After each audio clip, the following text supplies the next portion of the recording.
Em nome do Pai, do Filho e do Espírito Santo. A graça de nosso Senhor Jesus Cristo, o amor do Pai e a comunhão do Espírito Santo estejam sempre convosco. Boa tarde. Celebramos hoje a festa do Beato John Henry Newman, um cardeal inglês que se converteu do anglicanismo e que foi perseguido, foi muito maltratado, um grande intelectual da Igreja e que foi declarado santo já nos nossos tempos, penso que em 2017, pelo Papa Francisco. E, portanto, lembramos-lo neste dia, todo o povo inglês, pelas dificuldades no diálogo entre anglicanos e católicos. E foi o primeiro, e depois dele uma grande abertura se deu de pensamento no mundo anglicano, e nós damos graças a Deus. E em 300 anos é o primeiro santo de Inglaterra, porque o anglicanismo, como sabeis, afastou-se e não tem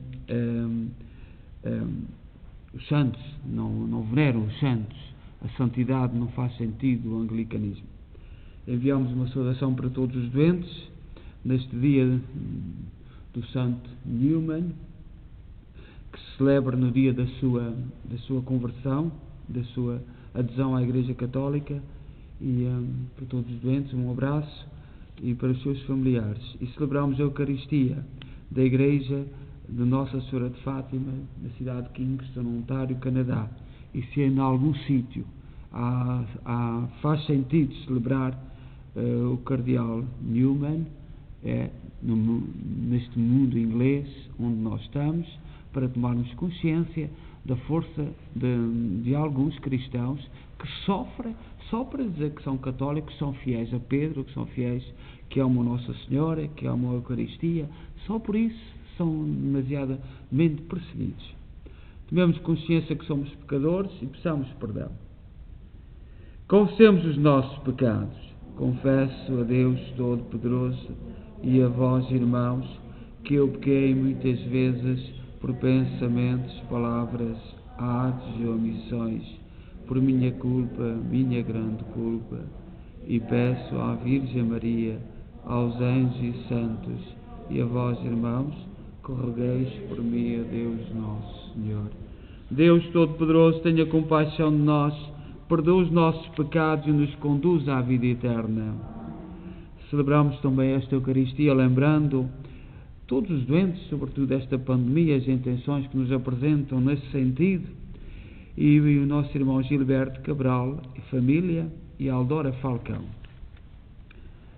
Oremos. Deus eterno e omnipotente, que no vosso amor infinito cumulais de bens os que vos imploram, muito além dos seus méritos e desejos, pela vossa misericórdia, libertai a nossa consciência de toda a inquietação e dai-nos o que nem sequer ousamos pedir. Por nosso Senhor Jesus Cristo, vosso Filho, que é Deus convosco na unidade do Espírito Santo.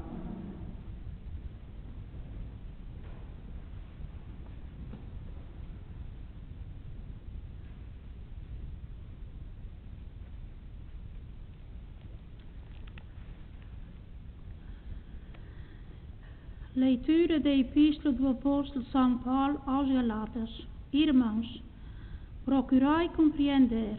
Os verdadeiros filhos de Abraão são os que vivem segundo a fé, tendo a Escritura previsto que Deus havia de justificar os gentios pela fé. Anunciou previamente a Abraão esta boa nova: em ti serão abençoados todas as nações. Assim, os que vivem segundo a fé são abençoados com Abraão, que acreditou. Na verdade, os que dependem das obras da lei de Moisés estão sob a maldição, porque está escrito: maldito aquele que não cumpre tudo o que está escrito no livro da lei. Além disso, é evidentemente que diante de Deus ninguém é justificado pela lei. Porque a Escritura diz: o justo viverá pela fé. A lei, porém, não se baseia na fé, porque diz: quem cumprir aqueles preceitos viverá por eles. Mas Cristo resgatou-nos da maldição da lei de Moisés, tornando-se maldição por amor de nós, como está escrito: maldito aquele que é suspenso do madeiro. Assim, por meio de Jesus Cristo, a bênção de Abraão se estendeu-se aos gentios, e nós recebemos pela fé o Espírito prometido. Palavra do Senhor.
O Senhor esteja convosco.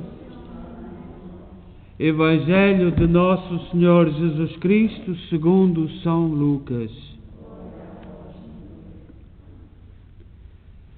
Naquele tempo Jesus expulsou um demónio, mas alguns dos presentes disseram: é por Belzebu, príncipe dos demónios, que ele expulsa os demónios. Outros, para o experimentarem, pediam-lhe um sinal do céu. Mas Jesus, que conhecia os seus pensamentos, disse: todo o reino dividido contra si mesmo acaba em ruínas e cairá casa sobre casa. Se Satanás está dividido contra si mesmo, como subsistirá o seu reino? Vós dizeis que é por Belzebu que eu expulso os demónios. Ora, se eu expulso os demónios por Belzebu, por quem os expulsam os vossos discípulos? Por isso, eles mesmos serão os vossos juízes. Mas se eu expulso os demónios pelo dedo de Deus, então quer dizer que o reino de Deus chegou até vós. Quando um homem forte e bem armado guarda o seu palácio, os seus bens estão em segurança. Mas se aparece um mais forte do que ele e o vence, tira-lhe as armas em confiável e distribui os seus despojos.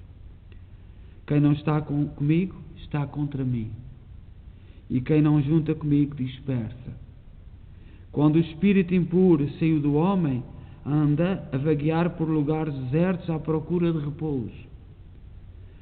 Como não o encontra, diz consigo: voltarei para a casa de onde saí.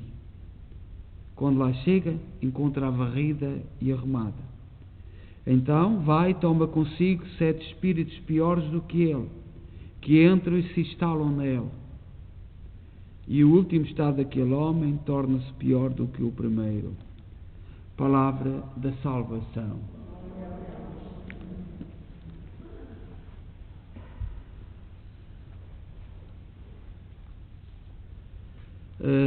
Nós hoje, no dia da festa de Newman, um cardeal tremendo, que nasceu em 1801 e partiu em 1890. Portanto, o seu processo de beatificação foi longo. Há uns que são rápidos e há outros que são mais longos. São sinais de Deus. Não é do nosso critério ajuizarmos isso. Amanhã o Carlo Acutis, com 14 anos de sepultura, de ter partido, vai ser declarado beato. O Senhor é que sabe. O Senhor é que tem os seus critérios. E nós temos que olhar os sinais. E este homem, o cardeal Newman, foi um homem extraordinário. Um intelectual. Há quem compare este cardeal a Santo Agostinho. Escreveu obras da mesma profundidade. Mas hoje o Evangelho é um Evangelho confuso. E é de São Lucas, capítulo 11, versículo 15 a 26. E é uma verdade que toda a gente diz: o demónio gosta que se negue a sua existência. Adora que nós digamos que ele não existe. E há muitos cristãos que caem nisto. É a coisa que ele mais gosta. Negar a sua existência. E no Evangelho de hoje, Jesus se revela de uma forma categórica como o novo Moisés, combatendo o mal na busca da libertação da pessoa e do mundo. Ele é aquele que vem com o poder de Elias. Jesus Cristo quer mostrar o seu poder como Filho de Deus. Com a expressão: se eu expulso demónios pelo dedo de Deus, então o reino de Deus chegou até vós. Jesus quer dizer que Ele é o Filho de Deus, enviado pelo Pai. As suas obras manifestam que Ele trouxe ao mundo o reino de Deus. As suas obras não são obras do demónio, como que criam os seus inimigos, mas sim a concretização da oração do Pai Nosso, que Ele mesmo ensinou aos discípulos. Assim, tudo o que se pede com fé, confiança e esperança se realiza porque Ele está presente e operante entre os seus discípulos. Mas nós hoje também contemplamos algo comovidos, como Jesus é ridiculamente culpado de expulsar os demónios. Como se dá a viragem e Jesus é ridiculamente culpado. É pelo poder de Belzebu, o chefe dos demónios, que ele expulsa os demónios. Diz no Evangelho 11, capítulo 11, versículo 15, logo no primeiro. É difícil imaginar um bem maior expulsar, afastar das almas ao diabo, o instigador do mal, e ao mesmo tempo escutar a acusação mais grave de fazê-lo precisamente pelo poder do próprio diabo. Quanto isto não deve ter custado a Jesus. É realmente uma incriminação gratuita que manifesta muita cegueira, inveja por parte dos acusadores do Senhor. Mas hoje em dia, também, sem perceber, eliminamos de raiz o direito que os outros têm de discrepar, a serem diferentes e terem as suas próprias posições contrárias, incluso opostas às nossas. Nós que estamos aqui nesta igreja já vivemos há uns anitos, os nossos cabelos vão indicando isso, não é? Não podemos fugir. E na nossa vida já vivemos pelo menos 4 ou 5 papas. E o que foi com todos? O que foi com todos? Uns por isto, outros por aquilo, outros um tormento. E mesmo atualmente é angustiante aquilo que se diz do Pedro atual. E é por gente beata, gente que anda à procura de milagres, gente que anda à procura de mistérios, profecias, e isto e aquilo, e a gente diz assim: mas Tu não és capaz de ser um bocadinho humilde e colocar-te diante de Deus, e seja o que Deus quiser. Nós sabemos que Cristo virá, que virá a julgar o mundo, mas é quando Deus quiser. Não é agora andarmos aí com a adivinharmos. E há já gente que diz, católicos, que este é o último Papa, que este é o fim do mundo. Nós lembramos-nos do ano 2000, da passagem do milénio. O que foi? Lembramos-nos de todo o século XX e já no século XIX, mas daí nós não vivíamos. Houve seitas que surgiram só a anunciar o fim do mundo. Foi só a anunciar o fim do mundo. E era hoje, e era amanhã, depois mudavam, enganaram-se nesta data. Nós, com humildade, como colocarmos diante das coisas de Deus. Depois há pessoas... nós vivemos hoje num dogmatismo político, cultural, ideológico, que menospreza tudo aquilo que pensa diferente.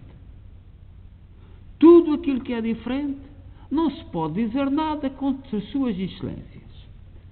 Eu já disse várias vezes aqui que vivemos num mundo aborrecido, chato, incómodo. Nós fomos crescendo, onde que tudo se pode pôr em causa. Isto é, perguntar porquê. Não é só simplesmente aceitar. E perguntar porquê não pode ofender, dizia o povo. O nosso povo sempre disse isto. Perguntar não ofende. Nós queremos saber. Mas hoje estamos a chegar a um mundo em que não se pode dizer nada. Nem o Papa. Ninguém pode abrir a boca contra aquilo, contra uma moral que se diz correta. E vivemos num clima de intolerância, de exclusão, e quando alguém põe um ponto de interrogação, uma ofensa. Hoje, por exemplo, surgiu uma notícia que mas vem no jornal, que uma senhora deputada, por exemplo, no nosso querido Portugal, que vem a dizer que quando morre um gatinho ou um cãozinho, há alguém que tem que fazer luto. O governo tem que dar possibilidade de fazer luto. Quando toda a gente está a viver angustiados, quando toda a gente não sabe o que vai acontecer, tantas famílias vão perder emprego, tantas famílias como é que alguém a receber o ordenado dos impostos de um povo que está a sofrer, que está numa fase difícil, como é que alguém... Cada um é livre. Eu não vou dizer a ninguém para não fazer luto lá para o gato ou para o cão. Mas não me digam o que é que tenho que dizer. Amém. E nós andamos nisto. E encontramos logo argumentos. E ai de quem abrir a boca contra estas supremacias intelectuais. E estamos num mundo tremendamente perigoso. Estamos a entrar num mundo tremendamente perigoso. Não questionamos nada. Decidimos pertencer a este grupo, àquele clube, àquela coisa, e pronto. O chefe fala. Nós até pensávamos que essas questões que eram de antigamente, mas não, são dois. São de agora. Não sei quem é que fala, quem é que diz, e os outros têm que dizer ao povo aquela expressão que nós sabemos, que o burro tem que baixar as orelhas. Mas nós também temos o direito. O cardeal Newman, que é santo, é um exemplo disto. É um exemplo tremendo. Quando Newman se converteu ao catolicismo em 1845, neste dia 9 de outubro, foi quando ele chegou a Roma e portanto oficialmente oficializou, porque ele era pastor evangélico anglicano. Perdeu o emprego, perdeu os amigos, até houve familiares que deixaram de falar. Ao tornar-se católico, em Inglaterra, naquela época, significava perder tudo, ser perseguido. O comum trabalho contínuo ao longo de 45 anos depois de se tornar, de aderir, ele conseguiu fazer uma mudança social no seu país. Tanto que quando morreu em 1890, já parecia normal alguém tornar-se católico. E nós, por exemplo, temos nestas dioceses aqui em Kingston, há um pastor anglicano, pai de 5 filhos, que a diocese aceitou como padre católico, que está na igreja de São José. Portanto, começou a ser normal. A partir do sacrifício deste homem, que toda a gente diz mal dele, toda a gente contra ele, todos. E nós temos que começar a falar na voz da consciência, na voz da verdade que este cardeal falou tanto, na busca da verdade. Não se busca a verdade. Hoje a verdade é aquilo que este grupo diz, aquele grupo diz, aquele grupo diz. A verdade não é isso. Não há nenhum grupo detentor da verdade. O Hitler era, no seu tempo, nas suas palavras, era o maior democrata do mundo. Ele era o maior democrata. Ele entrou dizendo que era o maior democrata. O Fidel Castro, em Cuba, era o maior democrata. Nós temos que nos distanciar. Nós temos que ter capacidade. E o cardeal Newman ensina-nos isto, pelo seu exemplo de vida. E nós temos que falar dele com entusiasmo. Com entusiasmo. Falar com o seu trabalho, com a sua frontalidade. Não teve medo de não ter pão sobre a mesa, porque perdeu tudo. Perdeu tudo. Não teve medo de nada. E foi em frente. Portanto, nós, neste dia em que o Senhor é julgado de uma forma tão torta, o que é que nós podemos esperar? O que é que nós podemos esperar? Não podemos esperar nada. E o cardeal Newman é assim. Eu sei que, por exemplo, muita gente trabalha aqui na igreja, e mesmo as obras quando vão ser feitas, é os seus juízos. Agora já não é só do padre, é mesmo dos que trabalham cá. E às vezes falar é fácil, mas às vezes a língua é o espelho da tua alma, é o espelho daquilo que tu dizes. Tu não estás a dizer nada de ninguém, tu estás a falar daquilo que tu vês, como que tu sentes, nada mais. E isto não é preciso ter fé. Isto basta estudar um bocadinho de psicologia e de sociologia. Não é preciso ter fé. Quando nós falamos, isto são as regras da ciência. Quando nós falamos, a primeira, estamos a espelhar-nos. Por isso é que alguns políticos falam pouco. Enganam muito, mas falam pouco. Usam as palavras, estudam as artimanhas, como é que andam. Não dão o parecer em todo o lado. Não podem dar o parecer em todo lado, porque sabem que a verdade sai assim nas entrelinhas, escondida, quando menos se espera. Então que o cardeal Newman, cardeal no fim da vida, que a igreja reconheceu como cardeal, viveu uma vida tremendamente humilde. Eu penso que é daquela, não sei se na altura, quando foi nomeado cardeal, toda a gente soube, porque havia o conflito dos anglicanos com a Igreja Católica. Ele vivia, o Papa pediu-lhe para ele vir para a Inglaterra, mas eu não sei, porque o Papa João Paulo II nomeou cardeais que nunca ninguém soube, por causa por exemplo, sempre se atribui que era por causa da China, eram bispos, padres da China, e para não serem perseguidos, para não serem mortos, só ele, o próprio, e o Papa que sabia que eram nomeados cardeais. Eu penso que o cardeal Newman foi um desses, porque não havia liberdade. Portanto, vamos pedir ao Senhor que nos dê força e que nos anime, e que a gente, quando juíza alguém, como fizeram a Jesus, saibamos que não estamos a falar desse alguém, estamos a falar daquilo que nós temos, dos dados que nós temos no coração, porque aqueles que julgaram Jesus não sabiam a verdade, não sabiam nada. falaram por falar. Seja louvado nosso Jesus Cristo.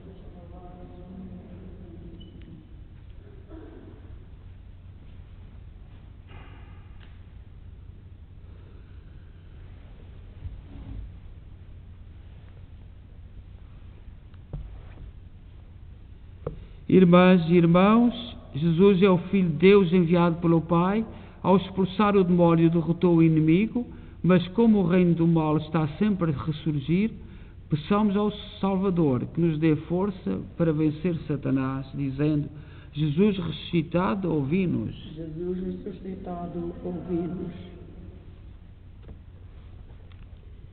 Pela Santa Igreja Católica e por todos os seus ministros, por aqueles que lutam contra toda a espécie de mal e pelos que invocam a Cristo quando se veem tentados, oremos.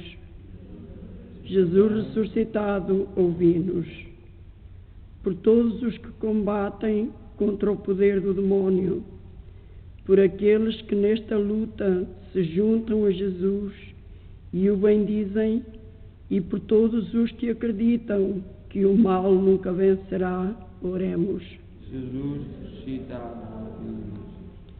Pelos homens que pela fé se tornam filhos de Deus, pelos que pela mesma fé se tornam justos, e pelos que em Jesus Cristo recebem o Espírito Santo, oremos. Jesus ressuscitado, ouvi-nos. Pelos que pensam que as obras sem fé também salvam, pelos que dizem que a fé sem obras pode salvar, e pelos que creem que a fé com obras é que nos salva, oremos. Jesus ressuscitado, ouvi-nos. Pelos que fazem sobre si próprios o sinal da cruz, pelos que acreditam que o reino de Deus chegou até nós, e pelos que pedem ao Pai que os livre do mal, oremos. Jesus ressuscitado, ouvi-nos. Ó Deus, bom, santo e justo, ouvi com misericórdia aquilo que nós com fé vos pedimos. Por nosso Senhor Jesus Cristo, vosso Filho, que é Deus convosco na unidade do Espírito Santo. Amém.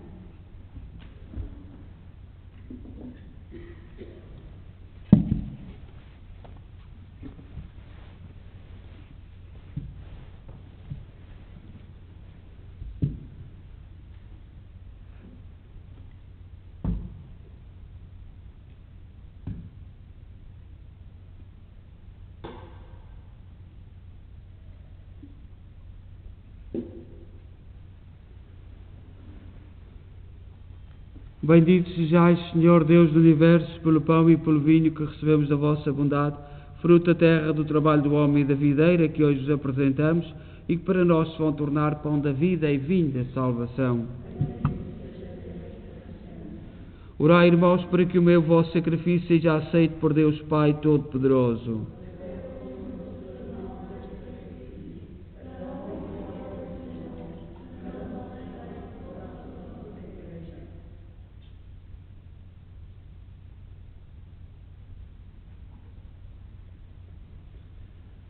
Oremos. Aceitai, Senhor, o sacrifício que vós mesmo nos mandaste oferecer, e por estes sagrados mistérios que celebramos, confirmai em nós a obra da redenção. Por nosso Senhor Jesus Cristo, vosso Filho, que é Deus convosco na unidade do Espírito Santo. O Senhor esteja convosco. Corações ao alto. Demos graças ao Senhor nosso Deus. Senhor, Pai Santo, Deus eterno e omnipotente, é verdadeiramente nosso dever, a nossa salvação, dar-vos graças sempre em toda a parte por Cristo nosso Senhor.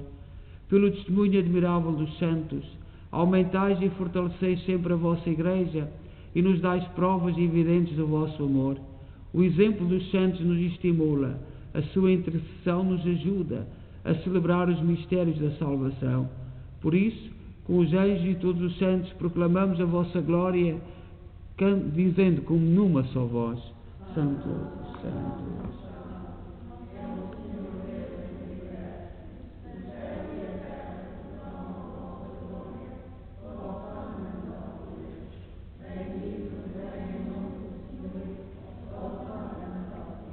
Vós, Senhor, sois verdadeiramente santos, sois a fonte de toda a santidade.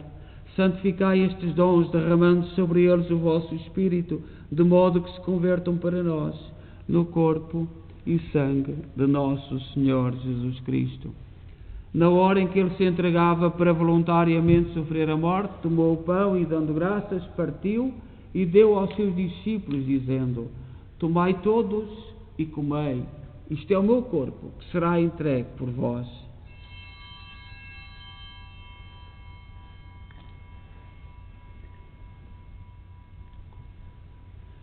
De igual modo, no fim da ceia, tomou o cálice e, dando graças, deu aos seus discípulos, dizendo: Tomai todos e bebei.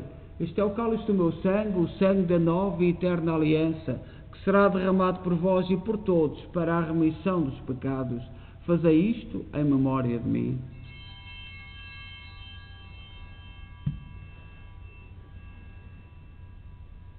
Mistério da fé.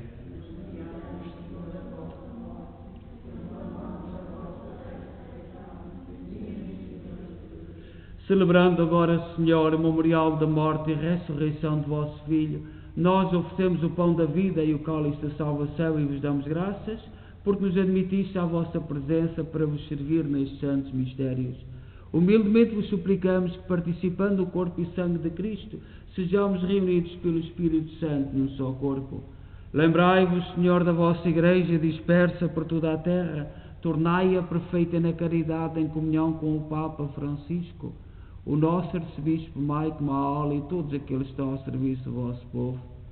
Lembrai-vos dos nossos irmãos cujos nomes pronunciámos no início desta Eucaristia, que na vossa misericórdia partiram deste mundo, admiti-os na luz da vossa presença.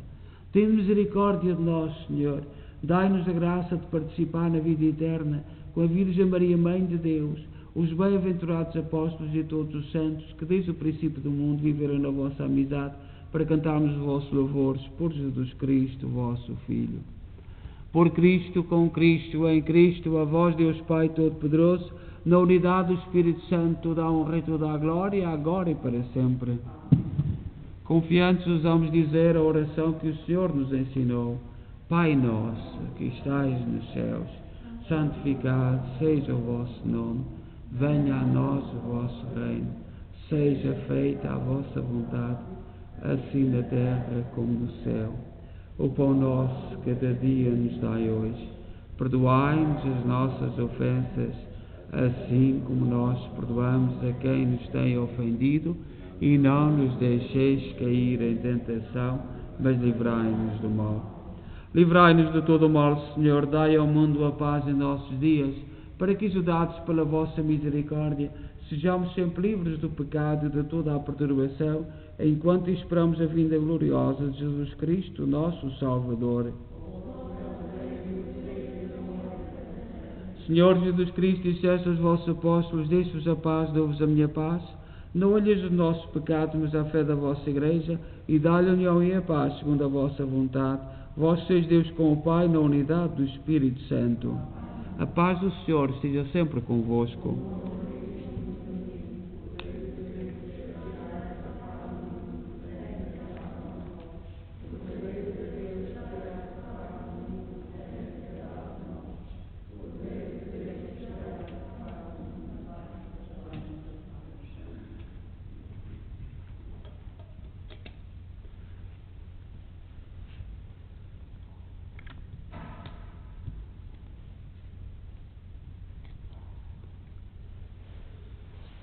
Felizes nós os convidados para a ceia do Senhor.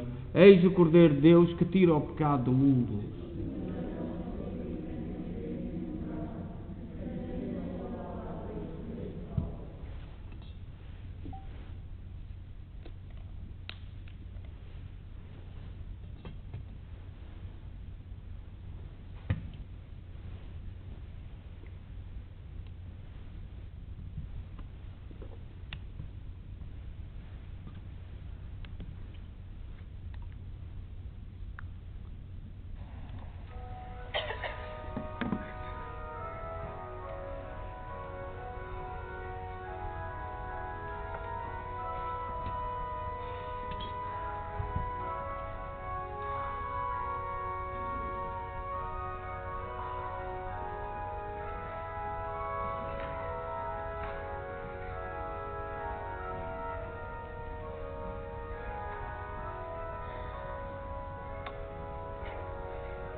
Oremos.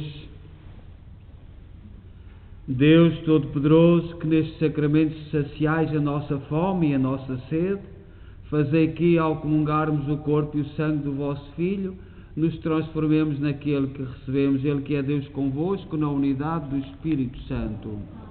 O Senhor esteja convosco. Abençoe-nos Deus Todo-Poderoso, Pai, Filho e Espírito Santo. Amanhã a beatificação do Carlo Acutis é em Itália às 4 da tarde. Aqui no Canadá vai dar às 10 da manhã. Portanto, há muitos programas da televisão, eu não sei da televisão, mas haverá muitos canais, sobretudo no YouTube, para quem está em casa, e poderá acompanhar. Portanto, será às 10 da manhã a beatificação em Assis, Itália. Também o altar vai ficar pronto amanhã para Nossa Senhora, para celebrarmos o dia 12 e o dia 13 de outubro, com o melhor que pudermos, e as orações serão lá feitas, o terço e a oração da manhã, pelo menos. Desejo a todos boa noite, e em paz, e que o Senhor vos acompanhe.